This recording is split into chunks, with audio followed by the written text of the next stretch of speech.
Hi, I'm Nick Palmisano, And I'm Matt Finney. and this is the Bad News Network.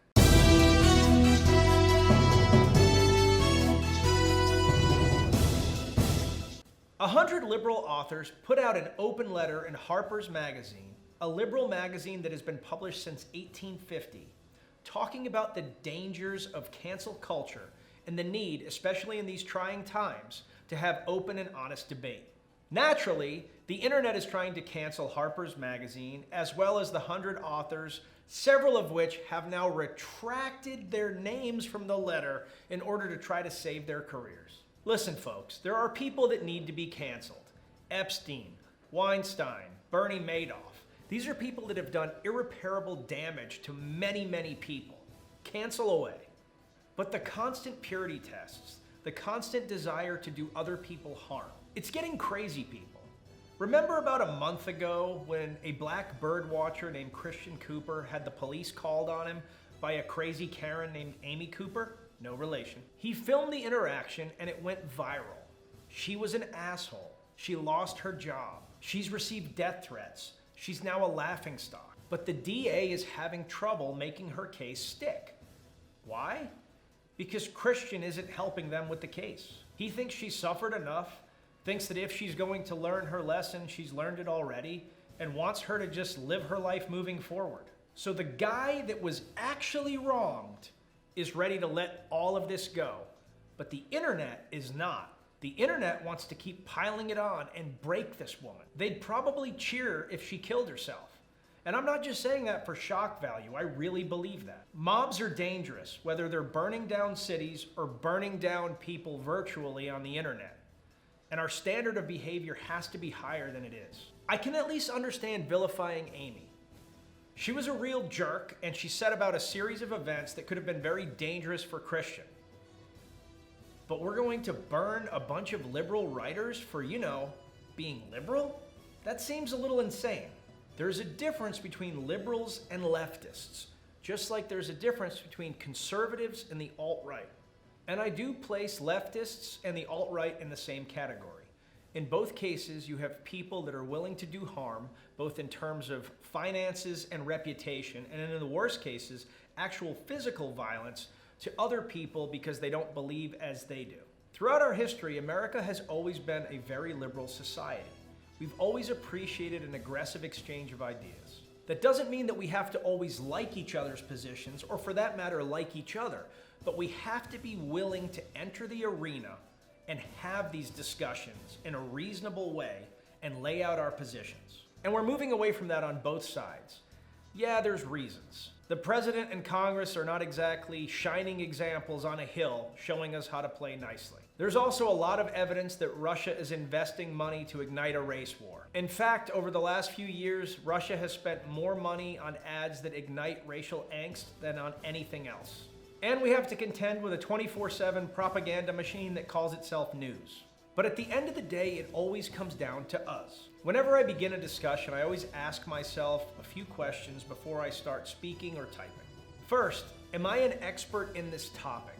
If the answer is no, then I have to approach the discussion with a very open mind and start with the premise that at the end of the discussion, I might change my mind. Second, am I emotional right now?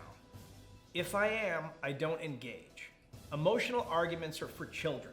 Adults should have no part in them. If you can't stay calm, you don't deserve to be taken seriously, and I wouldn't expect to be taken seriously if I started getting emotional. And third, is there any chance of having a reasonable discussion and/or changing a person's mind as a result of having that discussion? If the answer is no, then why are you wasting anyone's time? I'm a moderate conservative that lives in Chapel Hill. I had a pizza delivery guy once that was in virtual tears because I answered the door at like 11 p.m. wearing a Gadsden flag t-shirt. And he was so happy to meet anyone in town that wasn't a bleeding heart liberal that he just wanted to tell me that. Almost everyone I see on a daily basis outside of work is liberal. Almost everyone I do jiu-jitsu with is liberal. There's even a few communists in the midst, which kind of blows my mind because, dude, communism. If I walked around fighting everything that people said on a daily basis, I couldn't even live in my community. I'd be in a verbal fight every 5 minutes, and it would be exhausting for me and everyone around me. So I saved those conversations for people that want to earnestly ask me something. Why did I serve in the military? What do I think about specific foreign events? Why did I own guns before I lost them all in an unfortunate canoe accident? How can I possibly support the Electoral College? I welcome these conversations with people who really want to know because first, it allows me to check myself and make sure that I'm giving a good answer and that I really know why I have a certain position. And second, because it allows us to exchange ideas in a meaningful way. If you're going into every conversation knowing exactly what you're going to say and going into it with no chance of you changing your mind, then why even bother to have the conversation? You're not thinking anymore. It might as well be an autoresponder on your email. Thanks for stopping in, but I'm on vacation. So anyway, that's how I think about it. Consider making your own rules so that you're not part of the problem in today's discourse. Going back to the idea of cancel culture, if you really commit to looking for that Achilles heel on someone, you're probably going to find it. I've been writing publicly for 14 years. I'm not proud of everything I've written. My positions have changed on a few things over the years. And thank God, because if I was exactly the same dude that I was 14 years ago, I'd be a real loser. There's a dude that emotionally posted on Twitter last month that he finally had saved up enough money to cover his swastika tattoo. Dude was born into racism. Dude was raised in racism. Dude took part in racism. Dude figured out racism was dumb. Now he's aggressively anti-racist. Should we cancel him because of his youth? Because he was born into a situation and knew nothing else? Or does he get a chance because he changed his mind? We're attacking people who wrote, said, or did dumb things when they were 13, 16, 19, 25, 30, and now it's 10, 20, 30 years later. We're attacking people because their dumb moments, their drunk moments, their stupid moments have been captured. We're all garbage in our worst moments. All of us. Every single one of us. We've all said dumb things, done dumb things, embarrassed ourselves. Most of us are lucky that none of these things have been made public. But when we're thinking about ourselves, we expect people to look at the whole body of work. If you've known somebody for 5 years and twice in that span they got drunk and were kind of assholes, you're not thinking they're an asshole. You're thinking, hey, so-and-so got a little too drunk and was kind of a dick, but, it's an exception. But we are very, very comfortable judging people that we don't know at all based on one snapshot in time. We will make entire judgments of their values, whether or not they're racist, whether or not they're smart, whether or not they understand things, whether or not they're a good person, based on a 5-second clip. That moment captured on a camera phone when they were mean, or they were drunk, or they were having a bad day, or they misread a situation. We are comfortable piling it on. We are comfortable showing our moral superiority by berating them. And I'm not lecturing here. Despite my best efforts, I've been the drunk asshole several times. Despite my best efforts, I've been the guy piling it on too. But we have to make some effort not to do this, because it's unfair to focus an entire group of people on destroying somebody because of their behavior on their worst day. Because it's a greater sin to bully somebody to the breaking point than it was for them to be a jerk in their worst moment. And selfishly, because if we keep doing this, what goes around tends to come around, and we're all going to be on the receiving end of this mob at some point. And folks, the mob is dangerous. China has reduced their coronavirus numbers to almost zero by not reporting coronavirus cases for months. Now it appears the country is off to the races with the next global destruction disease. Authorities in Mongolian province have ordered locals to stop consuming the local marmot population. The reason being, it looks like we have discovered that we got a new case of the bubonic plague on our hands. For everyone playing along at home, please mark down bubonic plague on your Apocalypse Bingo 2020 card. The infamous Black Death bacterial infection has been out of the limelight for over 100 years, but is coming back, baby. But now with a 90% mortality rate, it looks like we can all finally experience a real-life Renaissance fair. I get that all meat is meat in a life or death situation, but come on. You guys really want to go about eating a whole bunch of ROUSs? We haven't seen rodents of unusual size since the fire swamp. We're not even sure they really exist. On top of that, last week, Chinese researchers found a new strain of swine flu that holds properties from the 1918 pandemic flu as well as the 2009 swine flu. Last week, swine flu part 2. This week, the return of the bubonic plague. What could be next? COVID-20. Hoof and mouth dose. Measles cancer. Anyways, place your best guesses in the comments and start refilling out your apocalypse bingo card. Walmart is providing some relief from the corona summer that we're having right now. How? The giant retail store is turning 160 of its parking lots into drive-in movie theaters. The drive-in tour is set to begin in August and go through October, or as I like to call it, Rocktober. The details of which locations will have a movie theater have yet to be released, but it seems like the plan is to make sure that they are distributed evenly throughout the United States. Walmart will also make snack buying very easy by allowing families to order through curbside pickup. They will also be starting Camp Walmart for kids that will involve celebrities, including Drew Barrymore, LeBron James, and NPH himself, Neil Patrick Harris. I think it's great that drive-ins are coming back, and I especially like the fact that they're going to be in Walmart parking lots, because I like the trifecta of nostalgia, readily available snacks, and readily available meth. Throw in some waitresses on roller skates and I am all in.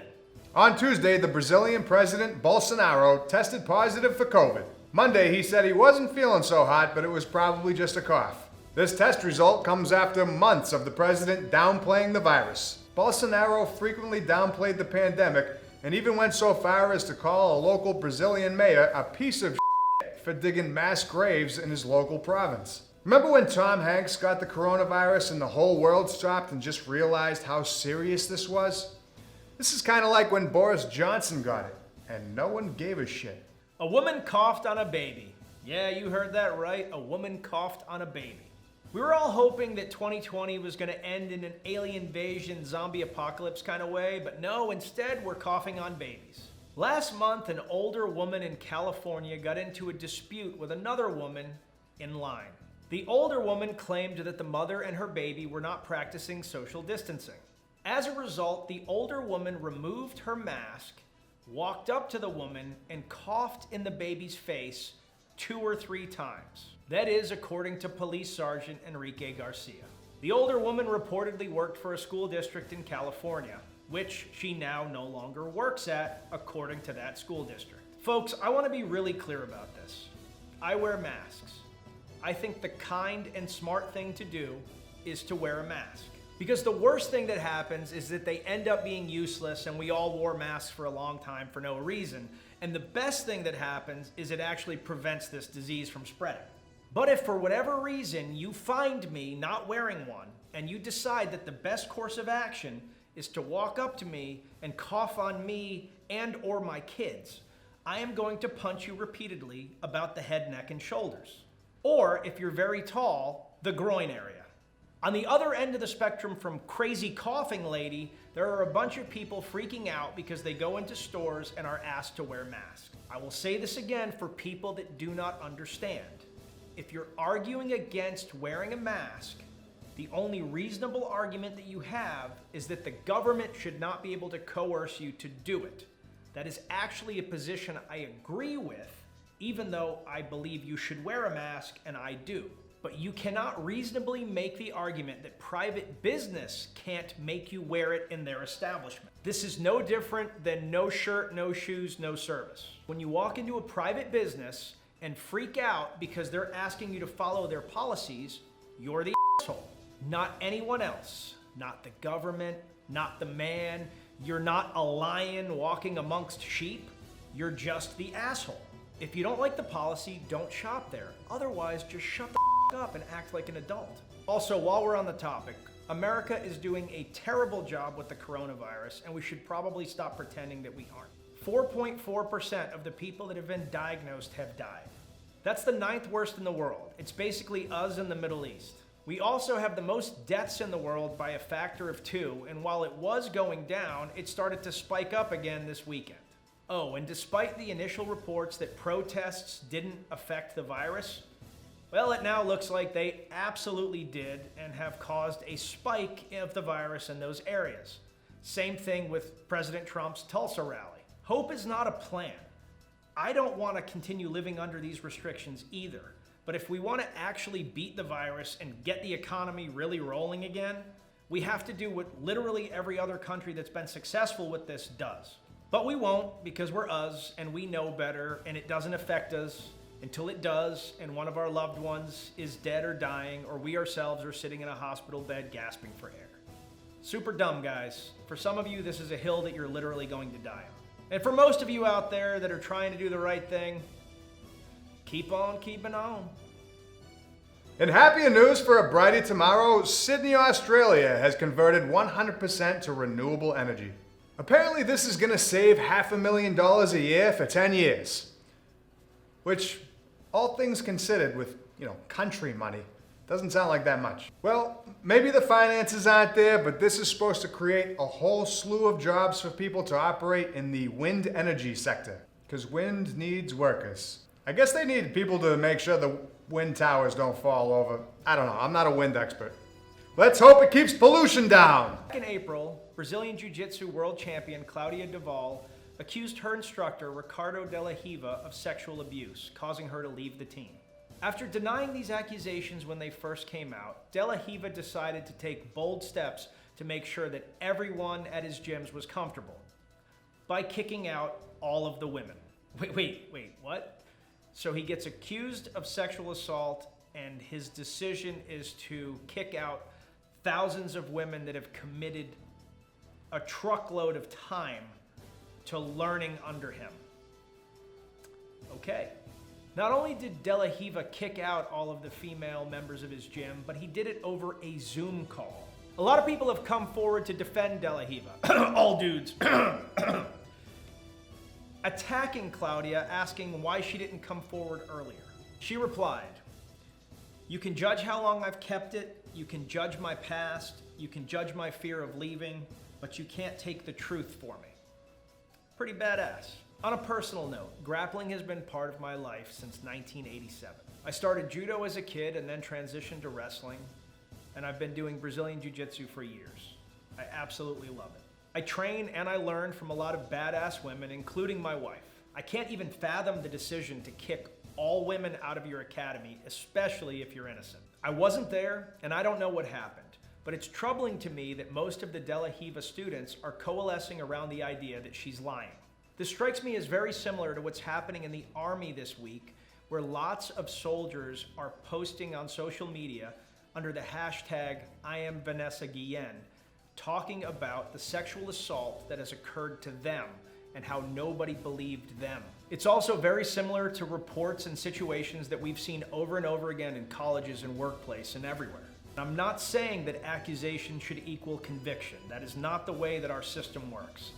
That being said, the default setting should be that you protect that woman while the investigation is going on to make sure that she is safe and that you are handling the situation. Hero worship should not come from a person's ability. You can be great at jiu-jitsu or at wrestling or at accounting or at skipping rope or at ping pong.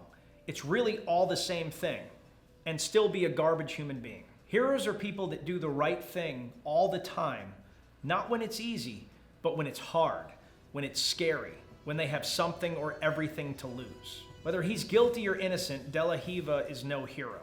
He just let everybody know what he thinks of the thousands of women that go to his academies. He's just good at jiu-jitsu. And while we're at it, the De La Riva guard, which is the thing this guy's famous for, was stolen from Kozen Jiu-Jitsu, and there are videos of it occurring as early as the 1940s. And while we're on that topic, the twister is really just a wrestling guillotine. So let's stop giving credit for that one too. And I will die on this hill. Ghislaine Maxwell was arrested last week in New Hampshire and is now being held in a detention center in Brooklyn, a place where a former deputy ward said that is notorious for female sexual assault. During her stay in the Fed, officials have given her paper clothes and paper sheets. A nice touch, guys, but we are well past this charade. Epstein didn't kill himself, neither did Maxwell. Anyways, she's got a roommate, and apparently authorities have beefed up security on her part. But as Marty McFly once said, "Hey, I've seen this before. It's a classic." Currently, Maxwell is looking at a sentence of a minimum of 10 years and a maximum of life but prosecutors are pretty sure she's going to flip and start handing out names. It's also worth mentioning that the Duke of York, Prince Andrew, has been rumored to have been a part of the sex trafficking scandal. And Maxwell says to have actual footage of him participating in this stuff. Recently, a British PR consultant who headed up numerous celebrity PR recovery campaigns openly stated that Prince Andrew has no exit strategy and is basically screwed. Publicly, Prince Andrew's people have stated that he's more than willing to help with any investigation. The current prosecution said they would love to have his testimony and he's welcome to come visit them in America. The Brits are calling this a trap and advising Prince Andrew not to leave Britain. This wouldn't actually matter if the prosecution subpoenas him, and then he'd have to be extradited, but then you've got sovereign immunity, but it doesn't really count if the sovereign was involved in criminal activity, so that might cancel out his immunity. The US probably isn't going to do that because it would mean an absolute shit show for public relations between the countries. Kind of messy. As we report this, Ghislaine Maxwell has not yet testified, but she is set to testify today. So we'll report on it next week, if she's still alive. Ethiopian singer, songwriter, and activist Hachalu Hundessa was shot and killed Monday, inciting violence across the country. Hachalu was known for rallying anti-government protests, so when he was killed, the military was called in. This escalated things because, generally speaking, when I'm upset about my favorite pop singer dying, I don't want to see armed troops marching towards me. You know what? Actually, I'd prefer not to see armed troops marching towards me for any reason, but especially on the day when my favorite pop singer died. I mean, there I am crying my eyes out because somebody killed Britney Spears, and then boom, here comes a guy running at me with an AK. And also, while I'm at it, free Britney. Prime Minister Abiy Ahmed, recipient of the Nobel Peace Prize, said he extended an offer of peace, but the dissidents instead opted to arm themselves. He implied that the unrest had something to do with a grenade that was thrown at him last year. Sounds a little revengey to me. Either way, 240 people died and over 3,000 were arrested. I don't even know how you arrest 3,000 people. Where do you put them? Also, Ethiopia's internet is still cut, which makes it very hard for human rights monitors to accurately assess the death toll. I'm not an expert in global affairs. I just report the news. And sometimes I screw that up too. So I don't want to be too judgy. But I feel like killing almost 300 of your own countrymen is a bad way to live up to the Nobel Peace Prize. The stock market continues to climb and hit all-time highs. It's good to know that it's a reflection of American resilience and business health. Just kidding. As the markets rise, certain sectors of the US economy are getting wiped out. The coronavirus, as you know, has prevented some Americans from going out and looking good. So naturally, sales from upscale fashion brands like, let's say, Brooks Brothers have suffered. The Brooks Brothers were the latest casualty because who needs to look good when you're staying inside? But they're not alone. Among the others, J. Crew. Pour one out for that white sweater that's 70% off, but just today. Gold's Gym, where overweight people can stare in the mirror at themselves, quit, and then spend the next 7 years trying to get out of that contract. Actually, those guys. JCPenney. I didn't realize they're still around. Hertz, because renting a car is for travelers, and we don't do that anymore. Tuesday Morning, crap for your house. GNC, Chalk Masters Protein. 24-hour fitness for the ambitious people who thought they would work out at 3 a.m. Chuck E. Cheese, rat pizza and games. Lucky Brand. They used to say Lucky on the fly, but it got weird when I saw my grandpa wearing it. Cirque du Soleil. I look forward to hiring some people that can wrap their arms repeatedly around ribbon and fly around the room like Spider-Man. Fair winds, people. Fair winds. Pizza Hut. It seems the pizza got taken out. And that's just the big businesses. Local businesses, especially the service and health businesses, are getting crushed. For those who haven't closed already, it's a struggle to make enough money to justify staying open right now. For many, if there's a second wave of COVID that creates a lockdown in their towns or cities, it'll be the end of them. So, as we've said through this entire pandemic, buy local and support your local businesses. And finally, in Florida Man news, I'm doing this for the second time because Matt forgot to hit the record button. A video of Florida Man went viral this week showing him charging another man while shouting at the top of his lungs that he felt threatened.